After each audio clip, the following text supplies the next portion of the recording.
What's up guys, and welcome to another episode of Sm.I.E videos. So today I'm going to be wrapping up the short series I started on troubleshooting with a bonus exercise. Hopefully it's going to be fun. Hopefully you guys will enjoy it. But if you're ready, let's go. Alright, so if you've been following from the first couple of videos in this series, we've talked about what troubleshooting is and some of the more common methods in going about troubleshooting. So far, we've also covered a couple exercises which kind of demonstrate how to employ one of the more common troubleshooting methods, the method that I pretty much think is probably the better method, which is the top-down method when working on an issue. Not to worry, if you haven't seen those videos yet, I'm going to put a link in the description so you can go ahead and check those videos out and then come back to this one. Now, today I'm going to be going through one final exercise.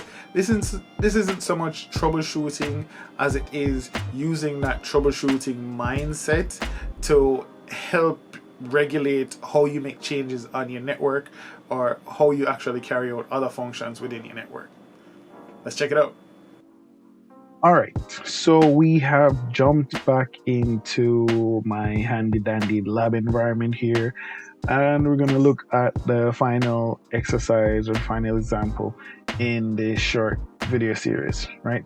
And that is question 3. So let's open up question 3 and see what it says. Alright, so question 3 says PC A and PCB are able to access both router A and router B via SSH. However, PCB should not be able to access neither router A nor router B via SSH. Make the necessary configuration changes on router A and router B to block PCB from SSH access. Alright, so essentially it's saying PCB shouldn't be able to connect to router A or router B via SSH. And we should make the configuration necessary for that to happen. Okay, so there are a number of ways that you can configure this to get the desired result. However, before you make any change on a network, you need to consider the implications of that change, especially when you have multiple avenues of bringing forth the same result, right? So there are multiple ways to do the same thing. You're gonna have to ask yourself questions like, will it affect any other area on the network? And if so, how much of a disruption would that be? And stuff like that. Reason being is, there are generally several ways that you can achieve a desired outcome in most scenarios, but there are also usually several dependencies, hidden or otherwise, within most of these scenarios as well. So in making certain changes, you may affect those dependencies and cause other unintended failures within the network. As a side note, this is why, as a general rule, most IT managers or engineering managers don't make changes to production networks during production hours. You know, like your 9 to 5 hours, that kind of thing, or whatever it is, whichever hours that production falls in for you. All right, so let's look at some of the ways that you can do this, and then let's look at what might be the best option for this scenario. We're going to use the same top-down kind of approach for this. So we ask ourselves the first question, what's the aim here, right? What are we trying to accomplish? And that's simple. We're trying to block SSH communication between PCB and routers B and A. All right, so let's open up a how to block PCB from router A and router B checklist. And let's look at ways that we can actually accomplish this task, right? Now, one of the first most obvious ways, and the first thing that's going to be on our list, is disable the port on router B that connects to PCB. So, we look back at our diagram here. This is the port that we're talking about. So this port on router B, which is 10.10.10.1, that connects to PCB. Let's disable that and see if we actually disable SSH access. I mean, there are some obvious issues that I can see with that, but let's try it. All right. Now, this is just one solution. This is one solution that we can try and see if it accomplishes what we're looking to accomplish. So let's log into PCB first of all. Put in the password. We're going to log into PCB, and then we're going to log into router B. and router B's IP address 10.10.10.1. Into the username and into the password. All right, so we're in router B. All right, so from router B, we're gonna disable that interface that connects to PCB. Let's first look and see which interface that is. Do a show IP interface brief. All right, so that's Gigabit Ethernet 2. Okay, so let's go in config mode, and we're gonna go on to Gigabit Ethernet 2. Do a shutdown. All right, so we shut down Gigabit Ethernet 2. You notice what happened here? All right, look at that. Pressing the enter key and nothing's happening. This is putty that we connected to router B. Nothing's happening. Why? Well, we just shut down the port that we connected to router B through. So now we have lost the connection. There you go. We've lost the connection. So we're no longer able to connect to router B on that port. But is that the only thing that happened? Remember, that's the port that PCB connects to as well. That's its default gateway port that it's sending traffic out the network through, right? So any traffic that it's sending anywhere, if it wants to go to the internet or if it wants to go anywhere, that's where it's sending it. So what did we do? We shut down the port. So if we try and ping it from PCB, what happens? No response. It's shut down. Destination host unreachable. Suppose we try and ping out to Google. Let's try Google. Yep, no response from Google either. Can't ping it. All right, let's try and browse. Let's see what happens if we try and browse. Let's go to yahoo.com. Nope, can't reach yahoo.com. That is out of there. All right, and we definitely confirmed that we can't connect to it via SSH. Yep. SSH is also gone. So, on one hand, we did accomplish what we wanted to do. The answer would be yes, it was definitely successful in disabling SSH when we turned that port off. However, it also disables everything else. Yep, see? Connection failed, not able to connect back to router B via SSH. So it disabled everything else as well. Can't send any traffic to the internet, can't connect anywhere else because that's the main port that PCB uses for its outgoing traffic. So we're gonna have to jump back on router B. We're gonna have to use a different interface to connect to router B, and we're gonna re-enable that port. So let's log in into the password.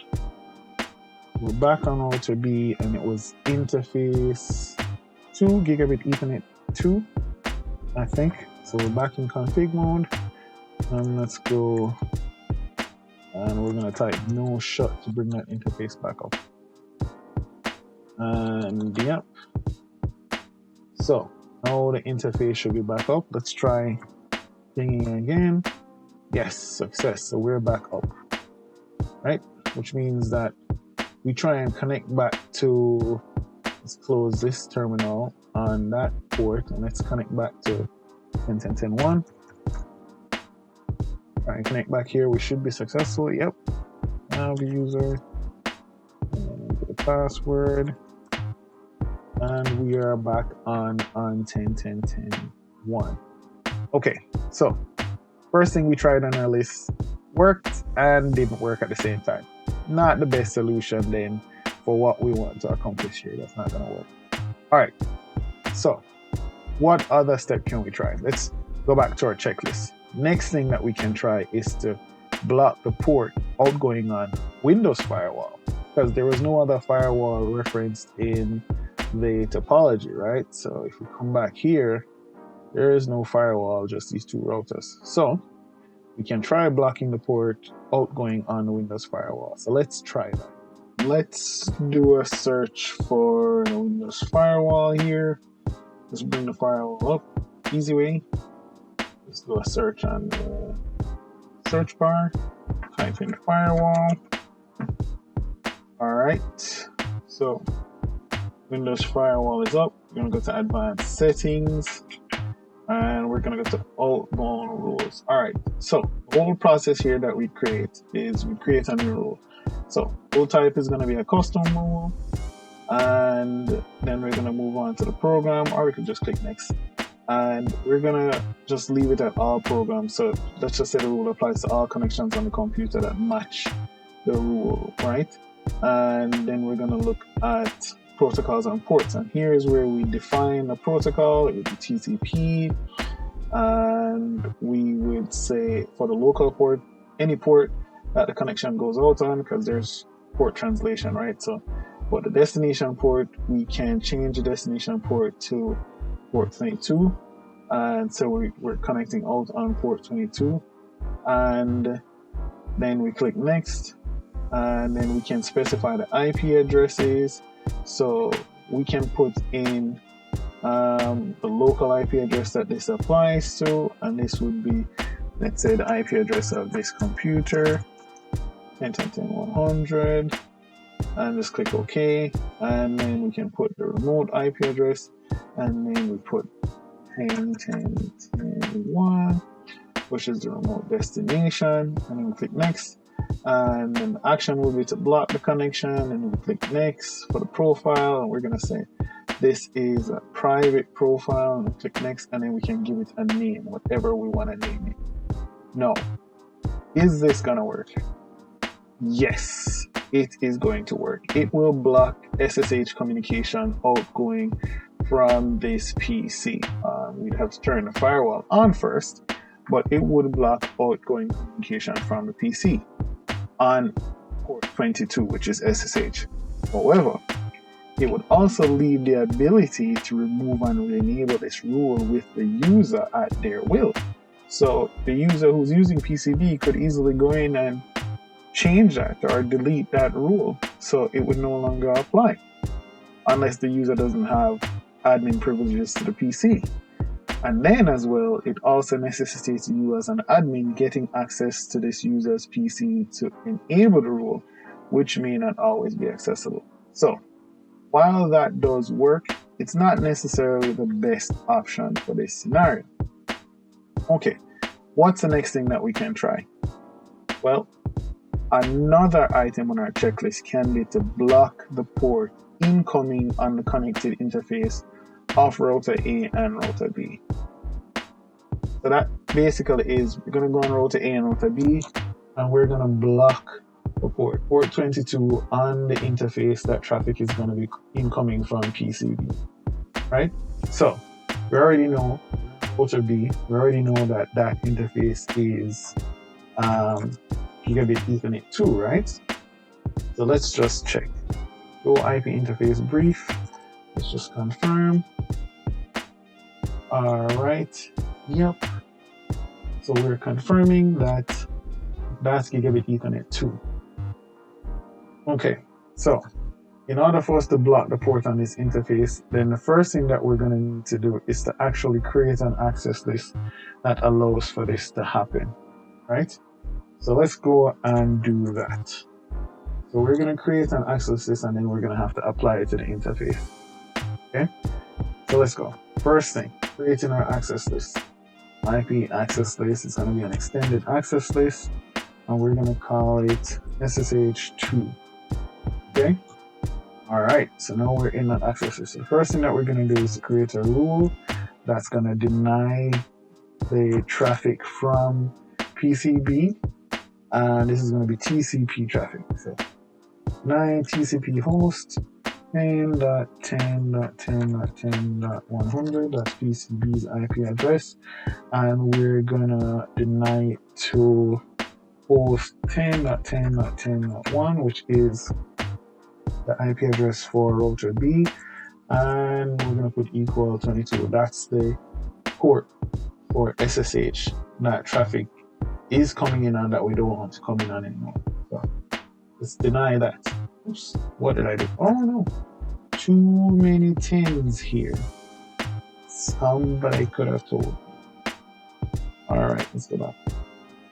Alright, and then we're gonna have to add a permit statement to allow regular traffic, right? So experiment IP host 10.10.10.100 any.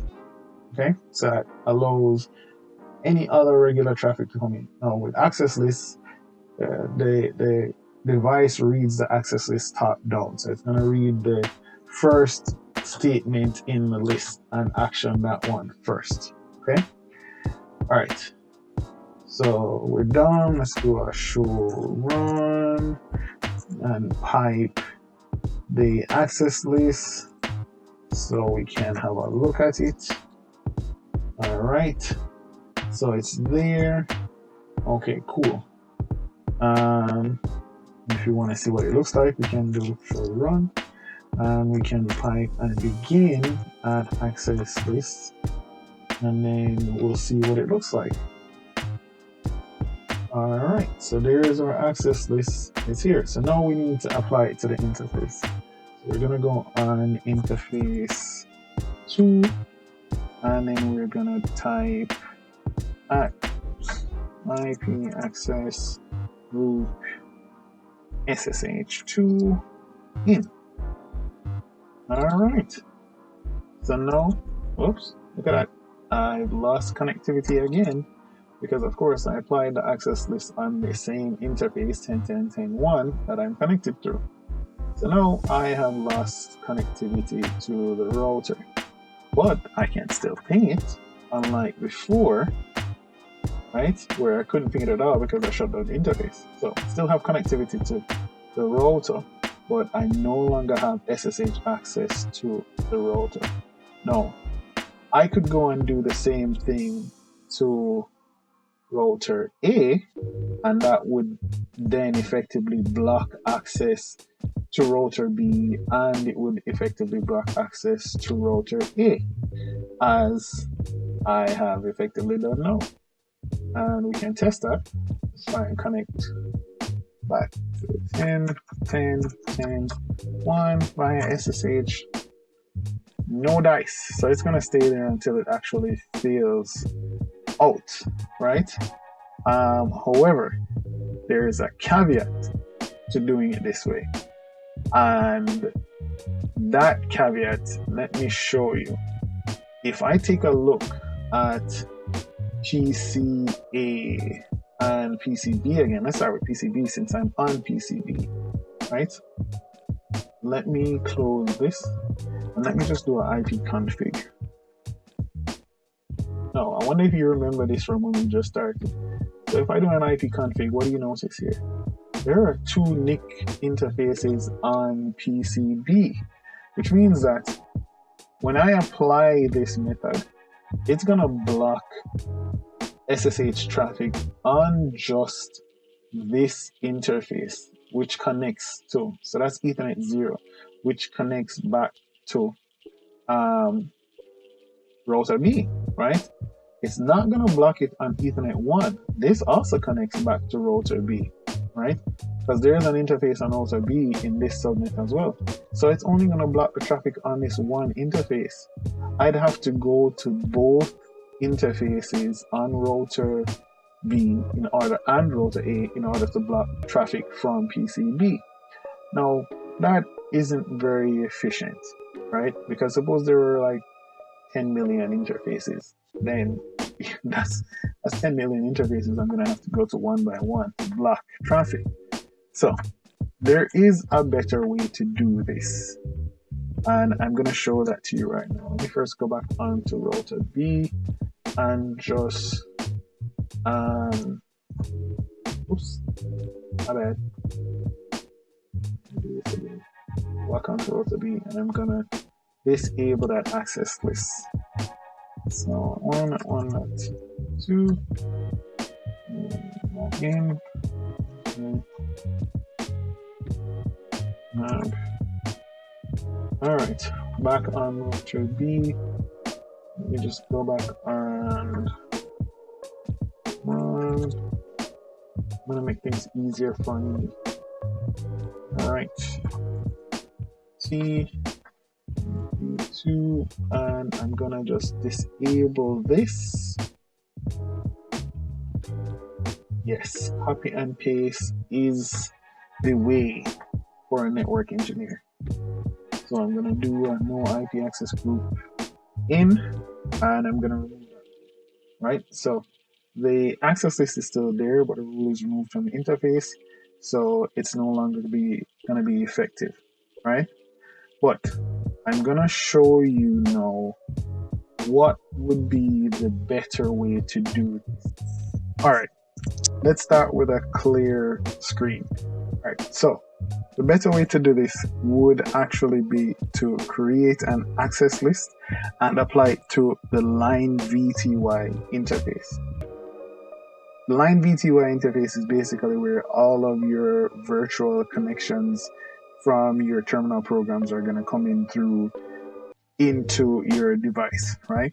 You apply it there and you're going to block the traffic from whichever networks or subnets or IP addresses, specific IP addresses that you specify within your access list. And then it's going to block all the access in through that port. Now, let me show you how that's done. So first thing is, similar to what we did before, we're going to create an access list for this. And we are going to specify the two IPs for this host. So first IP is 11.11.1.1.5, and the second IP is 10.10.10.100. Alright, so let's do it. Back in the config mode, and then we're going to create our access list. Access list extended, and we're going to call these SSH3. Alright, so we're going to now create our deny statements, or put our deny statements in this access list to deny the networks or the specific IP addresses that we want, which are going to be the IP addresses for the interfaces on PCB. So, first one, deny IP, we're going to keep it very simple. Deny IP 11.1, oops, I forgot to specify host. My IP host 11.1.1.5, and we're going to say any destination, any protocol, anything. Next is we're going to do this for the 10 IP. So just press up arrow 10.10.10.100, and we're good to go. So now we've created our access list. Pretty simple, right? Now let's exit there, and we're going to apply it on the line VTY interface. 0. All right, and access class SSH in. All right, and it has been applied, and that should be it. That should be as simple as it is to actually block the traffic. Let's see, our access list is here. There we have our IP addresses. Never mind the SSH2, that was from the one we created before, but that's not in use right now. It's not applied to anything. So SSH3 is the one we're going to use. Access list is there.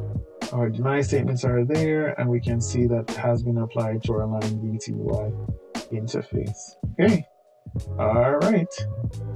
So now what that means is anything at all coming from